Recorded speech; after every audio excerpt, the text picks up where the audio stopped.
भक्तों के चरित्रों का मनन करने से बहुत बल मिलता है। ध्यान पूर्वक सुने। पश्चिम बंगाल के हरशोला नामक ग्राम में एक क्षत्रियों का परिवार रहता था। बहुत दिनों तक जिस प्रांत में रहा जाता है वैसी भाषा, वैसा ही व्यवहार, तो लोग कहने भी लगते हैं ये बंगाली हैं, ये बिहारी हैं, ऐसा संबोधन होने लगता है। उस परिवार में प्रमुख थे भानुराय जी। इनकी पत्नी का नाम था कुसुमी।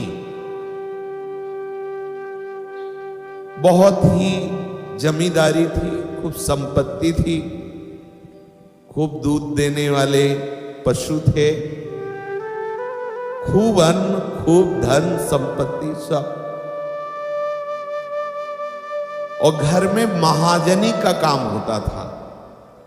महाजनी का काम उसे कहते हैं कि आपको अर्थ की आवश्यकता है, आप उनके पास जाइए, जमीन है, स्वर्ण है, कुछ आप रख दीजिए और जो भी आपको अर्थ चाहे ले जाइए, और जब आपका काम हो जाए तो ब्याज सहित अर्थ दे दीजिए, और जो आप रख गए वो आप ले जाइए।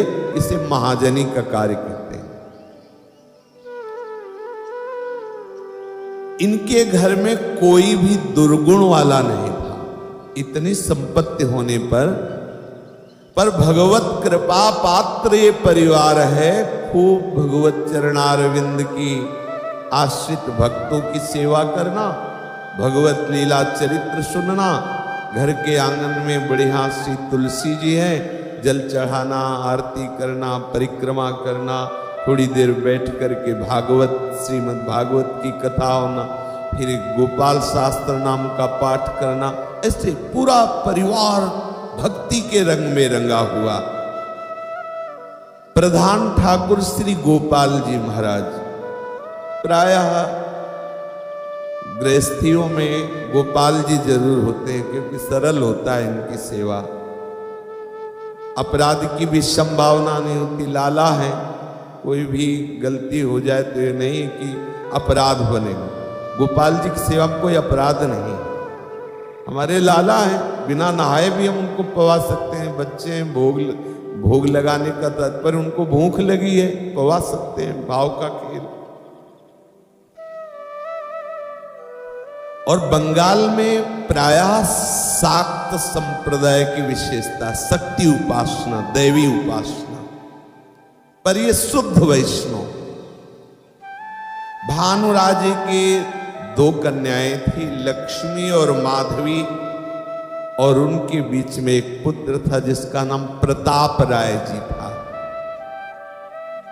अब क्या कहना है, एक पुत्र है, दो पुत्रियां हैं, खूब संपत्ति है और भक्ति पूर्वक दिनचर्या चल रही है। ये तो बंदनीय गृहस्थ। भानुराय जी और कुसुमी जो उनकी माता है, उनके हृदय में एक भाव बैठा कि पुत्र होने की सार्थकता यही है कि हमारा पुत्र भगवत भक्त बने।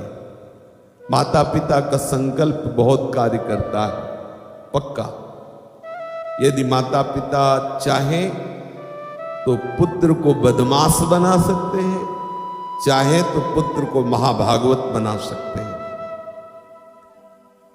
जब हम जन्मभूमि में थे तो एक नौटंकी होती थी, नौटंकी नाटक। गांव में कभी कभी धनी मानी के यहाँ कोई उत्सव होता तो ऐसे रखे जाते थे, कभी मूरत ध्वज चरित्र, कभी अलग अलग चरित्र होते थे, तो दौड़ दौड़ के हम लोग देखने जाते थे। एक नौटंकी में था सुल्ताना डाकू का, तो उसको देखा। तो सुल्ताना डाकू जब बच्चा था तो एक पेंसिल चुरा के जो माता से कहा कि चुरा के लाया हूं, बहुत अच्छा बच्चा, काम आएगी लिखने की। उसको प्रोत्साहन दिया, वही चल करके बहुत बड़ा डाकू सुल्ताना डाकू बना, बहुत ही खतरनाक, हिंसा करने वाला। अंग्रेजों का शासन काल था, पकड़ा गया, फांसी की सजा हुई। पूछा गया अंतिम इच्छा क्या, उन्होंने कहा मां से मिला दो। जब मां को मिलाया गया तो बस हृदय से लगाने की चेष्टा में मां की नाक मुख में भर के काट ली ऐसे। तो अंग्रेजी जो अधिकारी जन थे उन्होंने कहा ऐसा तुमने क्यों किया? बोले दुष्ट है। पहली पेंसिल जब मैं चुरा के लाया था, अगर थप्पड़ मार देती और कहती गलत कार्य मत करना, तो आज मैं फांसी में चढ़ने न जाता। सुल्ताना डाकू बना इसके प्रोत्साहन से। इसने प्रोत्साहन दिया था, अच्छा है लिखने के काम आएगी। मेरी गति इधर बढ़ने लगी और आज मेरी फांसी का अवसर है। मां और पिता का बहुत बड़ा हाथ होता है। सबसे पहले गुरु होते हैं माता और पिता। बच्चे की जीवन की नींव भरने में माता पिता का होता है। अब आप बच्चों के सामने मदिरा पिएंगे, गंदे बातें करेंगे, गंदे आचरण करेंगे, तो वही संस्कार उनमें आएंगे। आप माला चलाएंगे, भागवत पढ़ेंगे, भक्ति के आचरण करेंगे, तो वो आएंगे। प्रताप राय जी को निश्चय किया कि मुझे महाभागवत बनाना है। बड़े लाड़ प्यार से उनको बैठालते, भगवान नाम जपाते। ऐसा करना चाहिए।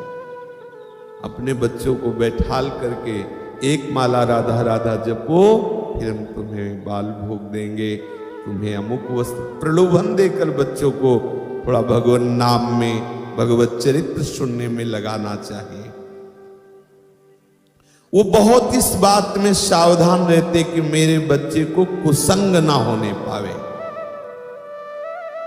प्रताप राय जी का अभ्यास बना दिया। उठते बैठते चलते फिरते आप हरिनाम जप करो। जपने लगे। जहां कोई वयोवृद्ध दिखाई दे, वैष्णव दिखाई दे, प्रणाम करो। संत जन दिखाई दे, वैष्णव जन, साष्टांग लौट जाओ। बड़ा प्रभाव पड़ता है इससे जीवन में, बड़ा प्रभाव पड़ता है। ये बहिर्मुख लोग, रजोगुणी लोग जानते नहीं हैं। जो अपने गुरुजनों को, वृद्धजनों को माथा रख के प्रणाम करता है, वो कभी परास्त नहीं होता माया के द्वारा। माता पिता भगवत स्वरूप हैं। शिक्षा होती थी प्रातःकाल उठ के, रघुनाथा मात पिता गुरु नावै माथा। ऐसा करना चाहिए।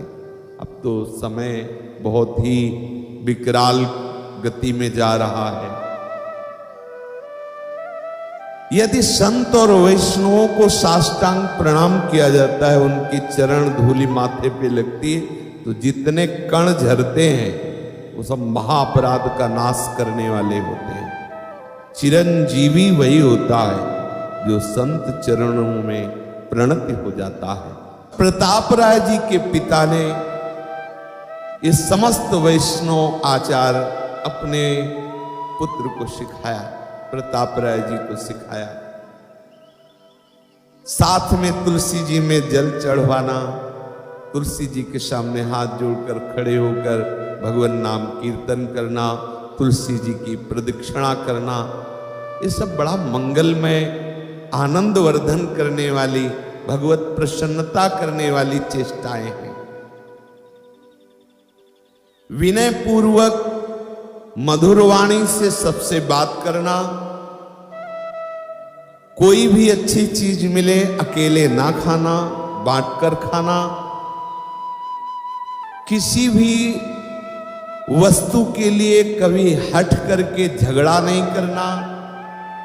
कभी बच्चों के साथ ऐसे खेल नहीं खेलना जो हमारी बुद्धि को भगवत विमुख कर दे। माता पिता की एक एक शिक्षा नवीन बालक प्रताप राय जी के हृदय में अंकित होती गई। सब कुछ सुविधाएं होने पर भी अपने पुत्र को आज्ञा करी कि धूप की गर्मी बर्दाश्त करो, वर्षा की बूंदें बर्दाश्त करो, और सर्दी की जो ठंडीपना है उसको भी बर्दाश्त करो, क्योंकि भगवत प्राप्ति के लिए ये नाना प्रकार के क्लेश सहने का अभ्यास करना चाहिए। खूब धन होने पर भी ये सब सुविधा रहित जीवन जीने की शिक्षा दी। यही उत्तम धन्य है माता पिता जो अपने बालक को ऐसी शिक्षा देते हैं। कहा कि कभी तुम्हें शौकीनी नहीं करनी, ऐसे कपड़े नहीं पहनने जो भड़कीले हो, चटकीले हो, चमकीले हो। जीव के स्वाद के लिए कभी ललचाना नहीं है। कभी किसी को भी रोग ग्रसित देखकर घृणा नहीं करना। ये सब प्रताप राय जी के जीवन में भरा। प्रताप राय जी की जो बड़ी बहन लक्ष्मी जी थी, उनका विवाह हुआ। 13 साल की उम्र में, पहले कम अवस्थाओं में विवाह हो जाता था। 11 साल की उम्र में उनकी छोटी बहन का हुआ। फिर प्रताप राय जी का, उनकी पत्नी का नाम मालती, उनसे एक पुत्र हुआ। पिता की देखरेख में प्रताप राय ने घर का सब कामकाज संभाला, लेकिन पिता की आज्ञा कि कभी भगवत भजन न छूटने पावे, तो हर कार्य करते हुए वो भगवत स्मरण करते। जो जो वैष्णव जनों के आचरण होने चाहिए, वो समस्त आचरण प्रताप राय में कूट कूट कर बाल्यावस्था से भरे गए थे। जब उनकी अवस्था 23 वर्ष की हुई, तो घटना घटी कि पूरे परिवार का भार संभालने वाले उनके पिताजी जो भानुराय थे, वो पधार गए। पिता की मृत्यु से सारी जिम्मेवारी इनके ऊपर आ गई। 23 वर्ष की अवस्था है, मानो पूरा भार इन पर आ गया। किंतु इन्होंने भगवत स्मरण में कमी नहीं आने दी। सोचा कि मृत्यु लोक है, यहां तो जन्म हुआ है तो मृत्यु निश्चित होगी, इसके लिए रोना क्या शोक करना। मेरे पिताजी तो मेरे को भगवान के चरणारविंद की भक्ति में युक्त किया, वो तो ऐसे महान भागवत थे, उनकी गति में कोई संशय नहीं, इसलिए वो रोने लायक नहीं।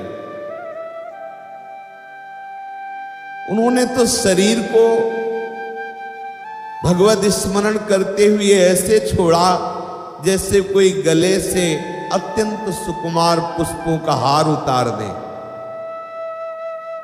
मृत्यु में कष्ट तो उनको होता है जो भगवत स्मरण रहित संसार के राग में फंसे होते, उनको भयानक कष्ट होता है। पिताजी तो प्रभु के भगवान के परम भक्त थे, उनको मृत्यु का भी दुख नहीं भोगना पड़ा और परम गति हुई। उन्हें भला कैसे हम कष्टयुक्त मानकर रोए? नहीं रोना बनता। कभी वो अपने पिता के पधारने पर रोए नहीं, और नहीं रोना चाहिए। जब कोई पधारे, गांव में तो रोने वाले बुलाए जाते हैं, जैसे कम होते ना तो बुलाए जाते, पैसे एक बैच होता है, वो केवल आएंगी वो माताएं, वो बैठेंगी इतना घूंघट करके और शुरू करेंगे हाय, बस हल्ला, और ऐसे पूरा घेर के, तो मतलब एक रोने का बैच है उनका। देखो, अपने लोगों को या जो अपने भी सगे संबंधी हैं, जब पधारे तो खूब जोर जोर से कीर्तन करना चाहिए, नृत्य करना चाहिए, भगवत भक्तों के साथ उल्लास पूर्वक उनकी अंत्येष्टि क्रिया कर। ये महामहोत्सव है, भक्तों के लिए मृत्यु महामहोत्सव है। अरे वो प्रभु के धाम गए भाई, रोना धोना क्या। हमारे पिता को सदगति हुई है, इस आनंद से वो रोए नहीं। कुछ ही दिन हुए कि दूसरा दुख का पहाड़ टूटा, उनकी माताजी पधार गई। प्रताप राय जी ने भगवान का मंगल विधान माना कि जहां हमारे पिताजी प्रभु के चरणों में गए, वहीं माता गई है। अब घर का सारा बोझा इनके ऊपर, पर उन्होंने भगवत भजन में कमी नहीं होने दी।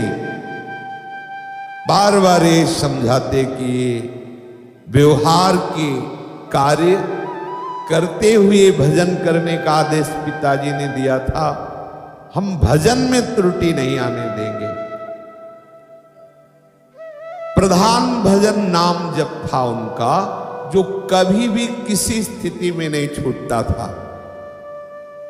यही हर वैष्णव का प्रधान भजन है, नाम जप। उठते बैठते चलते फिरते। उनके पुत्र दीनबंधु राय की अवस्था जब 12 वर्ष की हुई तो वो भी बीमार हो गया। प्रताप राय जी का बेटा, उसे सन्निपात ज्वर हो गया। प्रताप राय और उनकी पत्नी मालती, यही एक लाडला पुत्र, और वो भी ऐसी अवस्था में अपूर्व धैर्य, अपूर्व भगवत भक्ति, भजन नहीं छोड़ना। पुत्र की रोग सैया के पास बैठ कर के श्रीमद् भागवत की कथा, नाम कीर्तन, नाम जप, रात दिन दवाई देना, बालक की परिचर्या करना और भगवत भजन का एक तार चलना। एक क्षण भी पुत्र में मन नहीं लगने दिया दोनों ने। कुछ ही दिनों में पुत्र पधार गया। मालती रोने को हुई तो प्रताप राय जी ने कहा, रोना बनता नहीं, महीनों से रोज भागवत सुना रहे, रोज अपने लोग कीर्तन कर रहे हैं, नाम जप कर रहे हैं। वो प्रभु के पास गया, रो क्यों नहीं? बिल्कुल नहीं, रोना नहीं बनता, रोए क्यों? मां का हृदय थोड़ा बहुत मतलब ममता युक्त होता है, पर महाभागवत पति के आदेश के कारण वो नहीं रोए। प्रताप राय जी ने हृदय से लगा के कहा, मालती, प्रभु हमें बहुत प्यार करते हैं। देखो, हमारा कुछ प्यार पिता में था, कुछ प्यार माता में था, और बहुत प्यार बेटे में था। प्रभु को लगा कि ये कहीं फंस न जाए, इसलिए सब जगह से प्यार हटा दिया। अब हम दोनों मिलकर अपना पूरा का पूरा प्यार श्री हरि चरणों में लगाएं। देखो, नकारात्मक सोच नहीं आई कि बच्चापन से भजन में लगे और एक ही लड़का था वो भी पधार गया। कहाँ हो भगवान? वो प्रश्न होता है ना, कहाँ हो? लेकिन देखो, सकारात्मक सोच, एक भक्त की सोच। हमारे पुत्र को प्रभु ने बुला लिया, माया प्रपंच में नहीं फंसने दिया, बड़े कृपालु हैं, अपनी सेवा में रख लिया।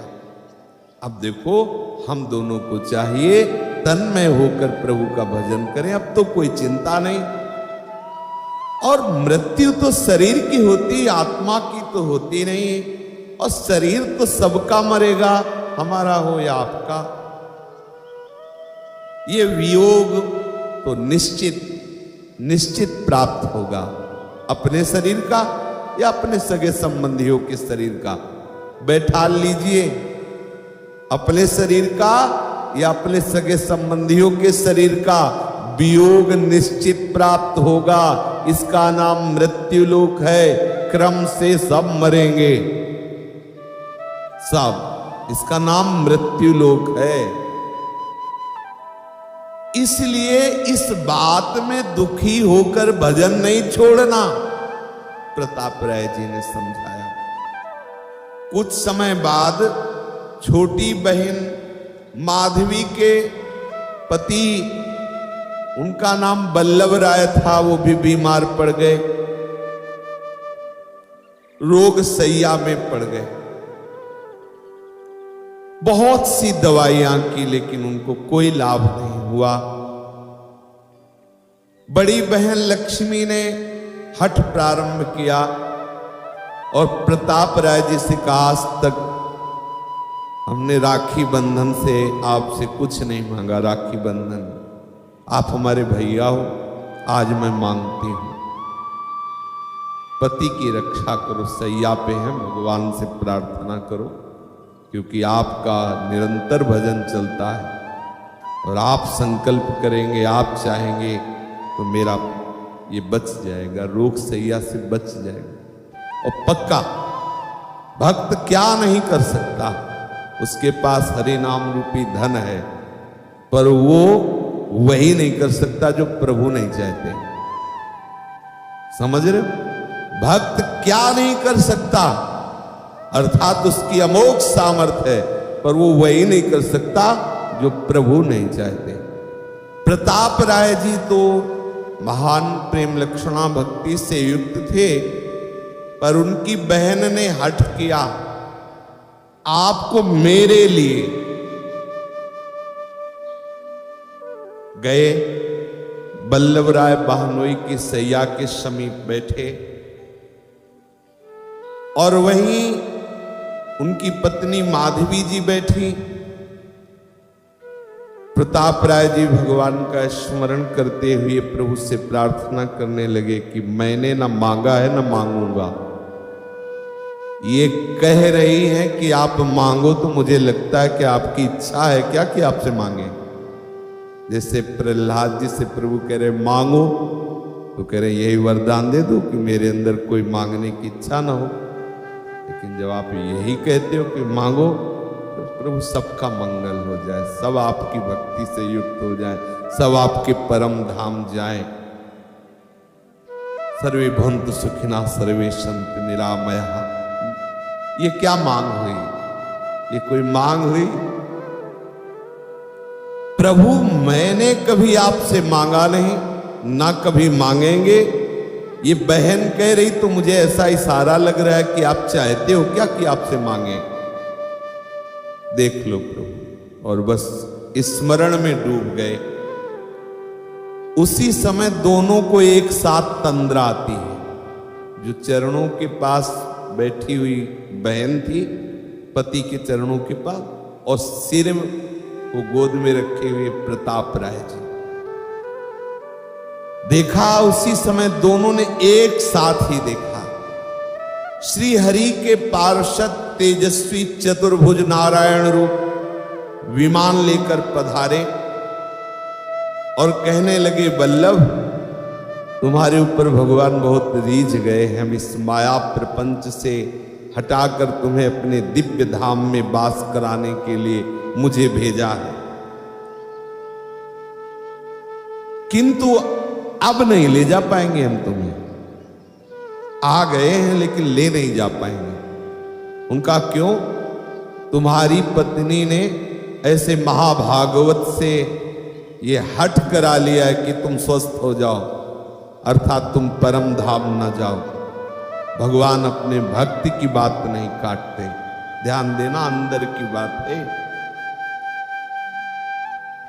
हम तो ये सोचते थे कि तुम्हें ले जाएंगे तो तुम्हारी सती साध्वी पत्नी तुम्हारे विरह में अपने प्राण त्याग देगी, तो उसको भी आपके समीप ही भगवत सेवा में ले जाएंगे। लेकिन अब सब तो ऐसा नहीं हो पाएगा, क्योंकि प्रताप राय जी ने ठान लिया है कि आप स्वस्थ हो जाओ। ऐसा तुम्हारी पत्नी चाहती थी। प्रताप राय तुम्हारे स्वास्थ्य के लिए प्रभु से प्रार्थना करें और प्रभु भला ना सुने, ऐसा कैसे हो सकता है?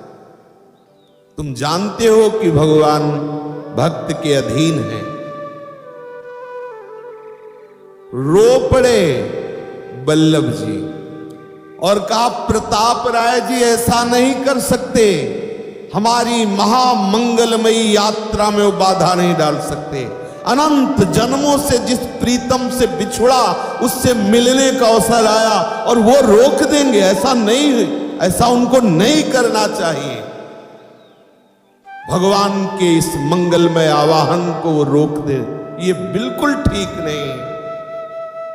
एक जीव को अपने प्रीतम से मिलने से रोक दें, ऐसा भक्त के लिए उचित नहीं है। आप लोग मुझे अभी ले चलिए, तुरंत ले चलिए। मुझे अब एक पल का भी विलंब असह्य हो रहा है। मैं प्रीतम श्री हरि से मिलना चाहता हूं। तत्काल प्रताप राय जी विचलित हो गए, नेत्र खुले। उसी समय माधवी के भी नेत्र खुले।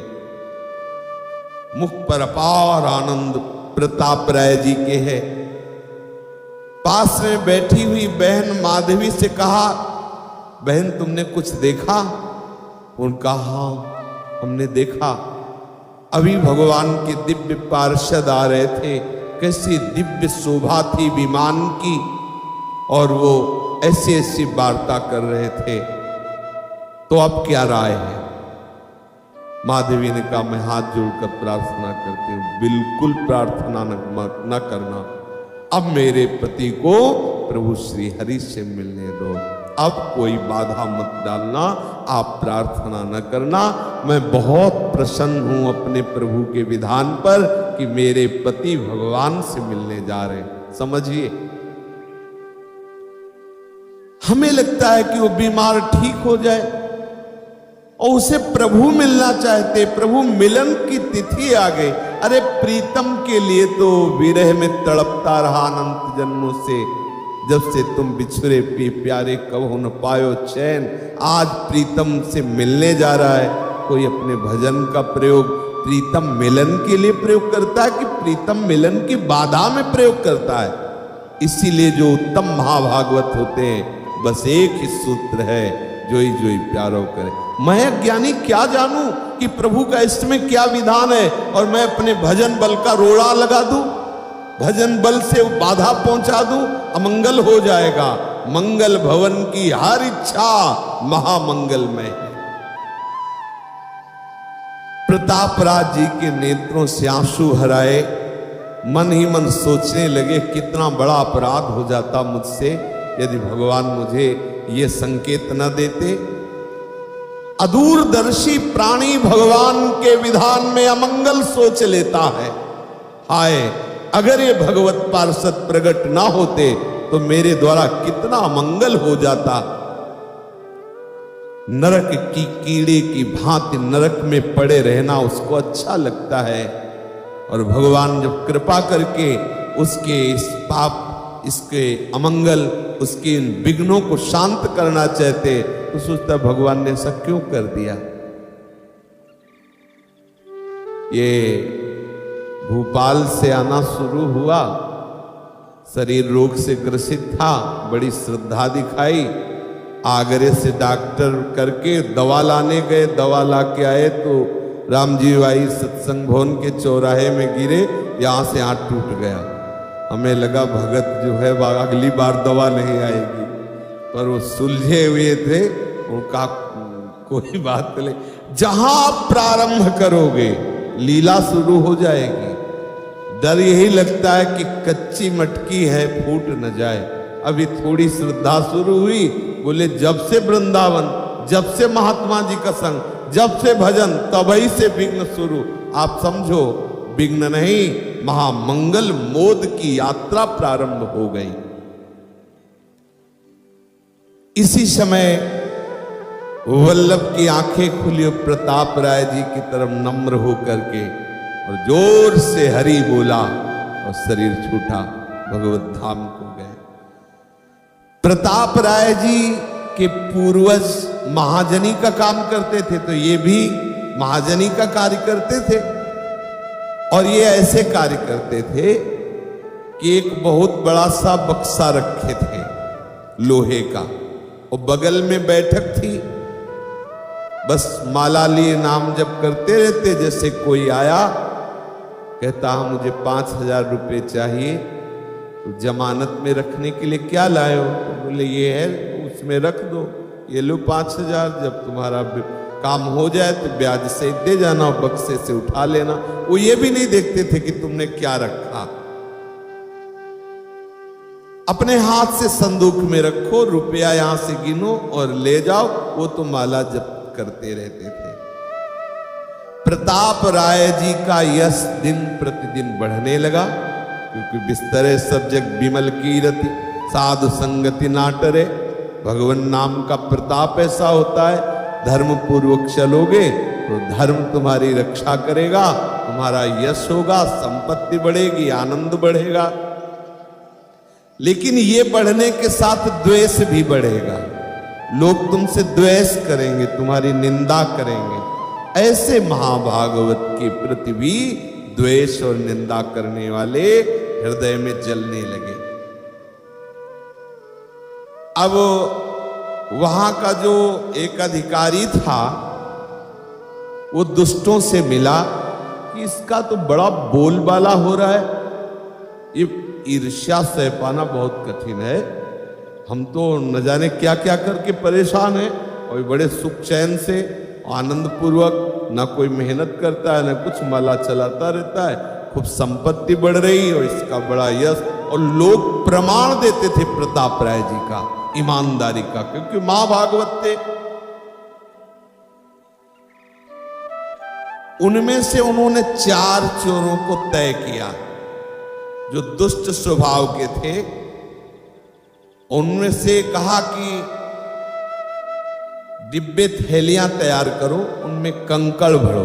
वो देखता तो है नहीं, माला लिए बैठा रहता है और वहां बक्से में रखवा देता है। आप कहो हमारे स्वर्ण आभूषण हैं, मुझे रुपया चाहिए, 10-10 हजार रुपये, और बड़ी बड़ी थैलियां बक्से में रखो।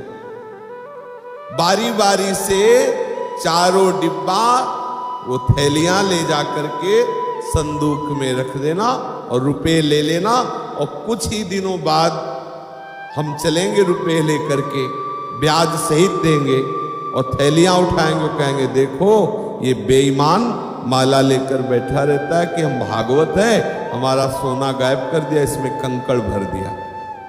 पूरा पक्का ऐसा विधान बना लिया गया। एक आया, प्रणाम किया प्रताप राय से, कहा मुझे आवश्यकता है 10,000 रुपए की। का बदले में जमानत में क्या? थैली मोटी दिखाई, इसमें सोना आभूषण है, रख दो संदूक में। उससे ज्यादा विश्वास भी ठीक नहीं रहता। हाँ, व्यापार आदि में भक्ति एक अपना क्षेत्र है, लेकिन व्यापार आदि में दूसरे को ग्रामीण भाषा में कहते हैं जर जोरू जमीन, इनमें ज्यादा विश्वास ना करें। संपत्ति है किसी को, वो चुरा लेगा। जमींदारी के कागज है, अपने रख दिए कि देखो, वो कभी बेईमानी कर सकता है। ऐसा ही हुआ ये परम भागवत। तो भगवान कहां गए थे? बहुत ये जो सत्संग है इसे मनन किया जाए, इसमें भी मंगल छुपा है, बड़ा मंगल छुपा है। अब उसने थैली रखी और 10,000 रुपये ले चला। थोड़ी देर में दूसरा आया, 10,000 रुपये ले थैली रखी।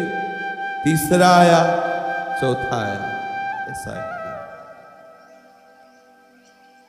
10-5 दिन व्यतीत किए, पहला आया, काम हो गया, बड़ी कृपा किया, और ये 10,000 का ब्याज हो, 10,000 लो, और हमारा सोना बोले उसी में रखा है। अच्छा अच्छा, थैली उठाई, सामने पलटा, उसको तो पता था पत्थर कंकड़। अरे देखो कितना बेईमान, चंदन तिलक लगाए, माला लिए बैठा है, 10,000 रुपये हमें दिए थे, हमने आभूषण रखे, आभूषण गायब कर दिया, पत्थर कंकड़ भर दिया, और हाय हाय मचाने लगा। अभी वो पूरी उसकी बात नहीं हो पाई थी कि दूसरा आ गया, उसने ब्याज से, वो भी अल्लाह मचा, चारों ठग थे ना। अब तो 4 आदमियों की आवाज, फिर 50 आदमी इकट्ठा हो गए।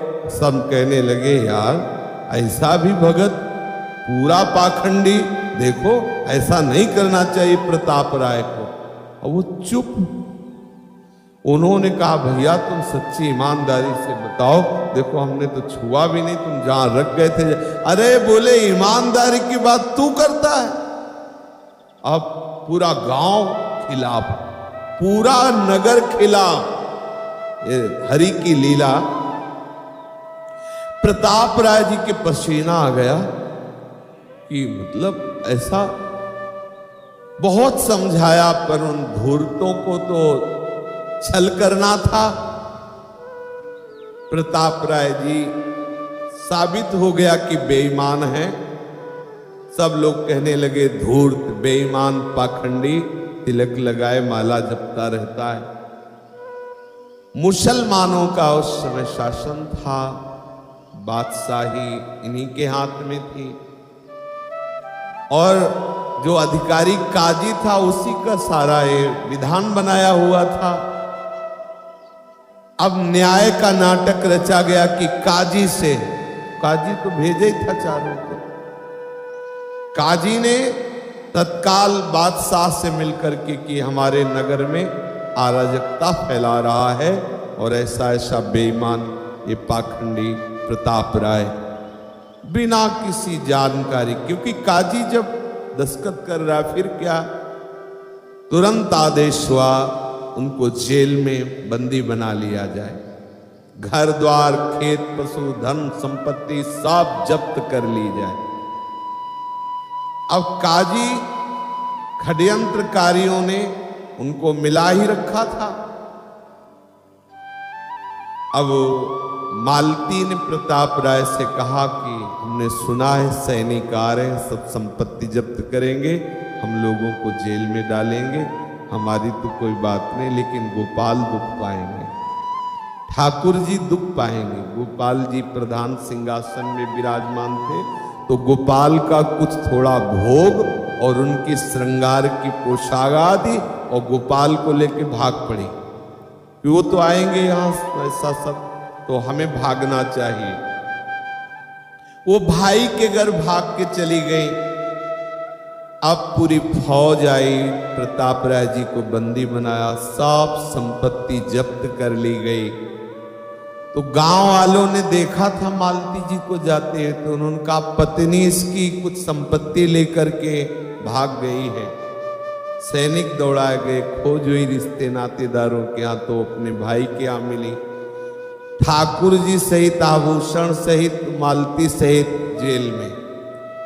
ठाकुर जी संपत्ति के उसमें जब्त कर लिए गए आभूषणों को, और उन दोनों को बंदी बना दिया गया।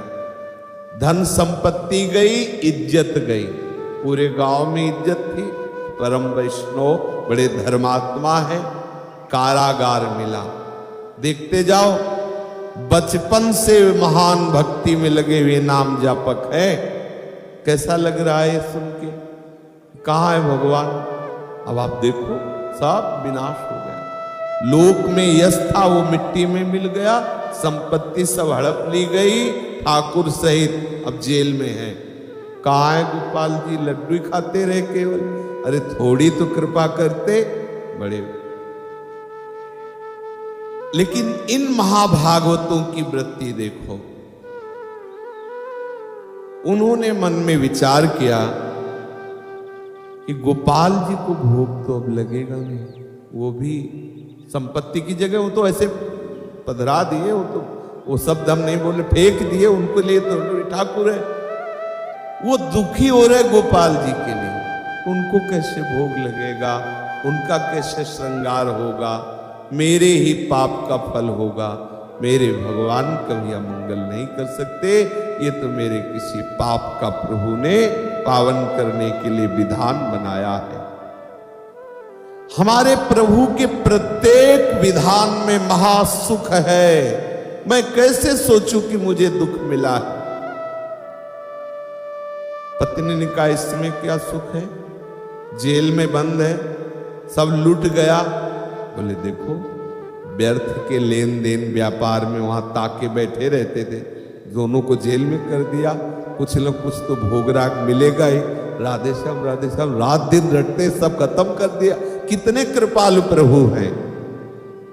प्रभु ने एकदम एकांत कर दिया, कोई व्यवहार नहीं, कोई चेष्टा नहीं। अब खूब भजन करो, खूब भजन बढ़ेगा हमारा तुम्हारा, चिंता मत करो।